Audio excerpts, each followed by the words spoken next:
깜짝 놀랐어요. 김기현이 당대표 경선 나가고 정광훈한테 도움 요청했다고. 정광훈 목사님 저 좀 도와주십시오 했다는 게 정말 있을 수 있는 일이야? 이걸로 사건인데. 자기 스스로 인정했다잖아요. 대단한 것 같아. 아유 네. 대단하잖아. 뭐 이런 또라이들이 다 있어. 김기현이 정광훈한테 전화해갖고 목사님 저 좀 도와주십시오라고 했다는 게. 아, 근데 사실 저는 김기현에 대해서 원래 기대를 안 해서 그런지 모르겠습니다만 지난번에 가수 남진과 김연경 선수랑 사진 찍은 그 건 있잖아요. 그 사진 거 보면 저렇게 할 수도 있을 걸. 왜냐면 워낙 그 이름도 없었고 정말 그렇죠. 누구지 했던 그런 후보가 당대표가 되려다 보니까 바지 사장으로 앉으려다 보니까 그런 무리수는 당연히 뒀을 거라고 생각을 합니다. 근데 또 본인은 선거 때 도움을 요청하는 것은 자연스러운 일이라는 변명을 하더라고요. 네. 뭐 그 정치판에 그런 말 있잖아요. 선거 때는 고양이 손도 빌린다. 뭐 그런 속담도 있으니까 그럴 수 있다고 자기는 그렇게 주장하고 싶겠죠. 근데 정광훈은 좀 이야기가 다르잖아요. 그렇죠. 이 정광훈이 정확하게 워딩으로는 1차에서 과반을 통과해야 되니까 본인, 나, 김기현 좀 도와달라고 했다. 당원들에게 내가 암암리에 전달했다. 이렇게까지 인터뷰를 했습니다. 네.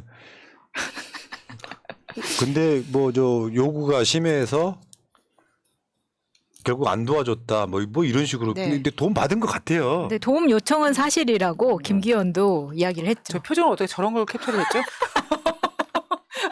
표정이 얘기해주고 있습니다. 본인의 상태를. 네. 참 관상은 과학이라더니. 그러니까 이렇게 보시면 되죠. 여러분들 기억 안 나실지 모르겠는데 김기현이 원내대표 할 때 정청래 의원이 한 말 있어요. 황교안 버금가는 구구라고 평했던 자예요. 그러니까 정광훈 집회에 올라가가지고 정광훈을 찬양하는 게 있잖아요. 2019년에 되게 조국 장관 때예요. 독재 정권을 향해 외치는 이사야 같은 선지자가 저는 정광훈 목사님이라고 생각합니다, 여러분. 이게 김기현이 그 당시 지금 까먹었죠. 당대표라고 이제 조금 참는 측면이 있지만 당시에 얘는 뭐 이재명 대표라든지 모든 사람들에 대해서 극우 포지션에서 비판을 했던 바로 그런 자거든요.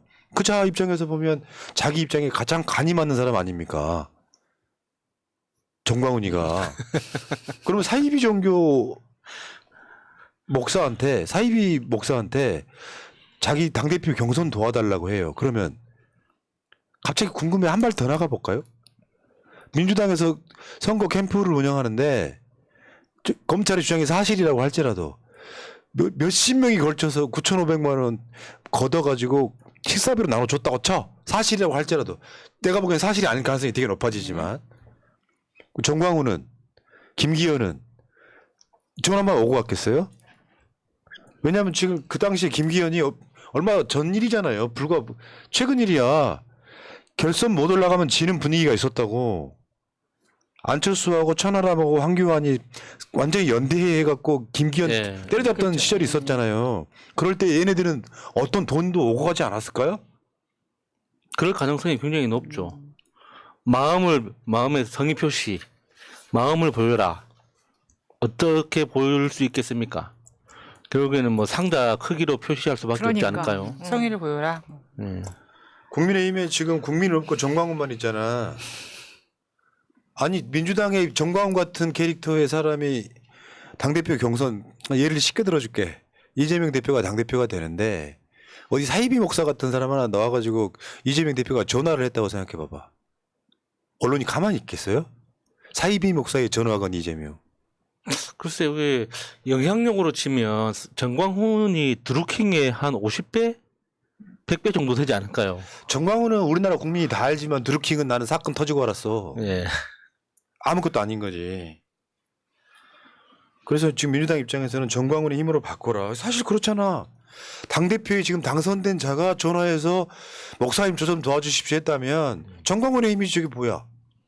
그 정광훈의 힘이 좀 대단하기도 하더라고요. 지금 사랑 그 제일교회 거기 있지 않습니까? 우리 지금 알기로는 500억 보상받는다고 하잖아요. 지금 1,000억 베팅을 위해서 버티고 있답니다. 500원 날라가게 네. 생겼는데. 네. 그리고 자기 딸이 이동통신 사업을 해. 그 이동통신 사업 가입시키느라고 정신없단 말이야. 알뜰폰으로 바꾸라고 신도들한테. 네. 그러니까 얘는 어떻게 보면 JMS보다 더한 놈이야. 하는 짓 보면 오죽하면 별명이 빤스 목사야. 나를 믿는다면 여성 신도들은 내 앞에서 빤스를 내려야 된다.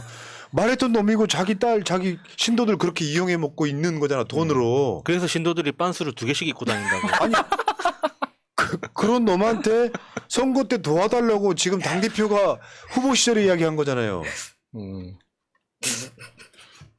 지금 이준석도 지금 빈정거리고 있지. 가만히 있을 준석이가 아니지. 정광훈을 국민의힘 상임 고문으로 지금 임명해라 이렇게. 지금 상임 고문 자리 하나 비었거든요. 쏙 들어가시면 됩니다. 이 정도 되면은 국민의힘이 정당이 아닙니다. 저는 김기현이 내년 총선 때까지 못 버틴다고 봐요. 자, 봐봐요. 지금이 이제 뽑힌 지 얼마 안 됐지만 지지율이 계속 이렇게 갈 가능성이 높잖아요. 민주당의 돈봉투 사건이 어마어마한 게 터졌는데도 불구하고 민주당이 국민의힘보다 한 10% 이상 앞서요. 그러면 나중에 어떤 얘기 나오겠어요? 시간이 가면 갈수록. 당대표 책임론. 당 지도부에 대한 책임론이 나올 거고 그러면 한 번 더 비대위 체제로 갈 수밖에 없을 거예요. 그러니까 지금 요즘 이제 김종인이 이력서 들고 다닌다고. 경력직 채용. 아, 비대위원장 아사리파 하려고. 아사리파. 그런 소문도 있지 않습니까? 그러면 당 대표가 좀 모자라내면 네. 최고위원들이라도 뭐 좀 괜찮은 애들이어야 되는데 한결같이 윤석열, 김기현, 나머지 최고위원들이 다 캐릭터가 똑같아. 우리가 보기엔 모자란 애들인 거예요. 네. 누가 거기다 맡겨놓고 의석을 줍니까? 참. 우린 그러면 김기현 당대표 내려놓지 않기 위해서 열심히 응원해줘야겠죠. 우리를 위해서. 그러니까 우리가 말했잖아. 당대표 경선할 때 민주당한테 가장 유리한 당대표는 김기현이라고. 김기현이라고. 열심히 하고 있잖아요. 화이팅! 예를 들어서 안철수도 김기현보다 나을 것 같고요. 천하람 말할 것도 천하람이 됐다 그러면 우리 굉장히 위험했을 수도 있어요. 그렇죠. 예. 왜냐하면 정치라는 게 이미지이기 때문에 다시 한번 국민의힘이 이준석에 이어서 젊은 당대표 뽑아서 혁신한다 그러면 우린 잣대는 거예요. 근데 김기현은 지금 그 당시에도 정광훈한테 전화해가지고 목사님 저 좀 도와주십시오 했다는 거 아니에요. 아 진짜 훌륭하네. 김기현. 김기현. 총선 때까지 쭉. 자, 근데 더 재밌는 거는 윤석열은 천공, 건진, 김기현은 정광훈. 꼴 좋다 아주. 예? 종교전쟁 나겠어요 조만간. 아 생각해봐. 이게 민주당이라고 생각 한번 해보세요. 이재명 대통령 됐는데요. 이재명 알고 봤더니 막 천공하고 친하게 지내고 건진하고 친하게 지내고 당대표 누가 됐을지 모르지만 당대표가 된 사람이 사이비 목사랑 연결돼 있다고 생각해 보세요. 이거 엄청난 사건인데 이제 보도가 크게 막 이슈가 막 안 되는 이유는 일단 기레기 문제도 있겠지만 국민들 상당수는 원래 저런 놈들이라고 내려놓는 측면도 있는 거죠.